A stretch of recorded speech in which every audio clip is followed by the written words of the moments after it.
Bonjour et bienvenue pour notre discussion aujourd'hui. On se penche sur le Sénégal et son nouveau gouvernement, arrivé en avril 2024. Une de leurs promesses fortes, c'était de revoir certains contrats, surtout ceux des ressources naturelles, jugés pas très avantageux pour le pays. L'idée, c'est plus de souveraineté économique, de transparence. Ils parlent de restaurer la confiance, de bâtir un Sénégal juste et prospère. Oui, tout à fait.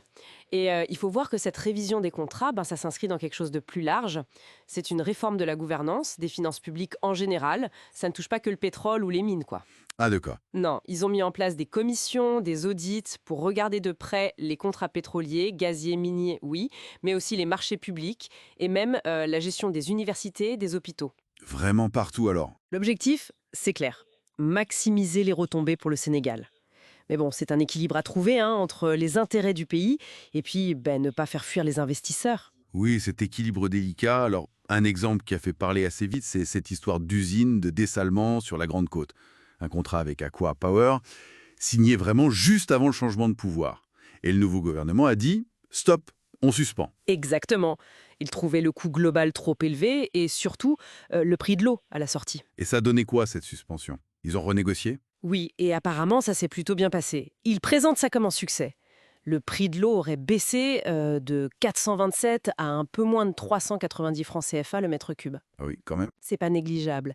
Et puis, autre chose, la capacité solaire qui était prévue avec l'usine, elle a été doublée. On parle de 300 mégawatts maintenant. D'accord. Et aussi, moins de charges locatives pour l'État et plus de contenu local, donc plus de boulot pour les entreprises sénégalaises.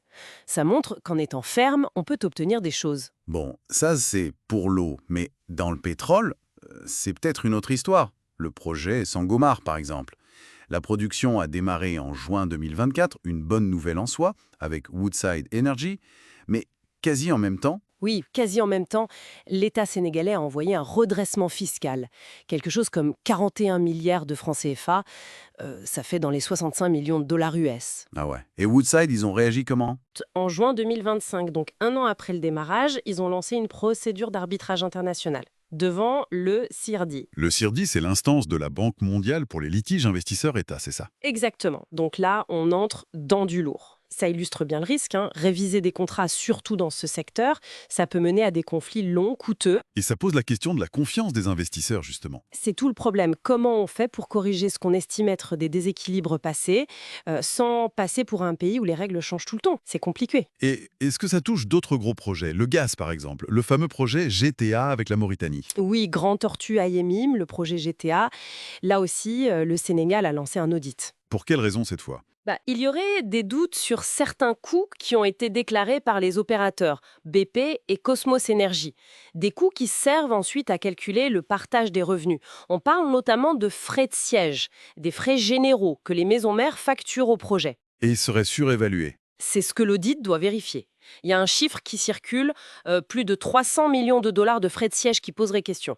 Donc une commission spéciale a été mise en place pour réexaminer tout ça.